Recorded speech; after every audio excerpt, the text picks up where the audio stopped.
করেছেন যে শেখ আসসালামু আলাইকুম। ওয়ালাইকুম আসসালাম। আমার কাছে এক হিন্দু টাকা পাবে, কিন্তু তার খোঁজ আমার কাছে নেই।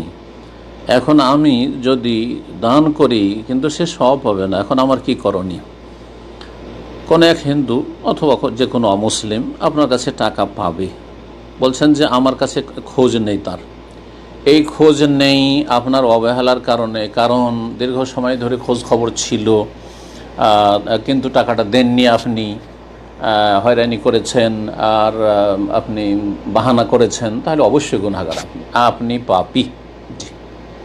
কোনো অমুসলিমের হক মারা মুসলিমের জন্য জায়েজ নয়।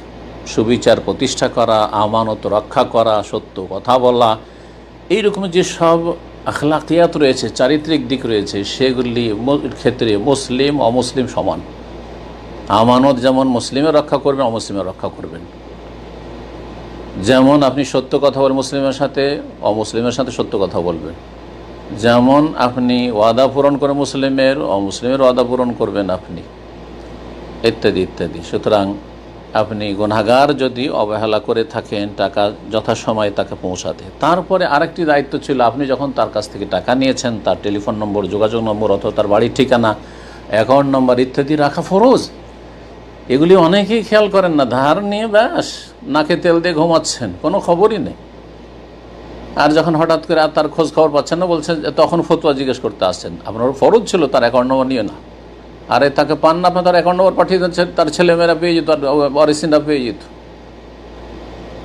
আল্লাহ রাব্বুল আলামিন যেন মুসলিমদেরকে সঠিক পথে রাখেন এবং এই রকমের জুলম অত্যাচার থেকে, অবিচার থেকে মুসলিমের সাথে অমুসলিমের সাথে বেঁচে থাকার তৌফিক দান করেন। আপনি যদি অবহেলা করে থাকেন, এই সব ক্ষেত্রে আর অবশ্যই অবহেলা করেছেন, তাহলে আপনি গুনাহগার, আল্লাহর কাছে তওবা করুন। 2 নম্বর কথা হচ্ছে যে আমি যদি তার নামে দান করি কিন্তু সে সওয়াব পাবে না।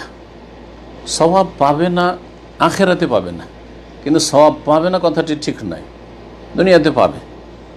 যদি কোনো অমুসলিম কল্যাণমূলক কাজ করে অথবা অমুসলিমের জন্য কল্যাণমূলক কাজ করেন, আপনি তার নামে দান করে দিলেন, আল্লাহ এই দানটা যেন তার কাজে আসে।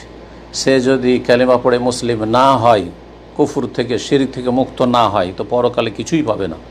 ওমা লাহু ফিল আখিরাতি মিন নসিব বা ওমা লাহুম ফিল আখিরাতি মিন খালাক, বিভিন্ন আয়াত রয়েছে কোরআনে কারিমে। কাফের মুশরিকদের জন্য, ইসলামের গণ্ডি থেকে যারা বাইরে রয়েছে অথবা বাইরে চলে গেছে, তাদের পরকালে কোনো অংশ নেই। কিন্তু দুনিয়াতে আল্লাহ দেবেন, ওর নামে যদি দান করে দেন, দুনিয়াতে আল্লাহ তাকে সুস্থ রাখবেন, হয়তো তার রুজিতে আল্লাহ বরকত দিয়ে দেবেন, তার উন্নতি দেবেন, তাকে সম্মানিত করবেন আপনার এই দানের কারণে। সুতরাং তার নামে আপনি দান করে দেবেন। জি, এটি হচ্ছে আপনার করণীয় এবং তার সাথে তওবা করা তার আগে।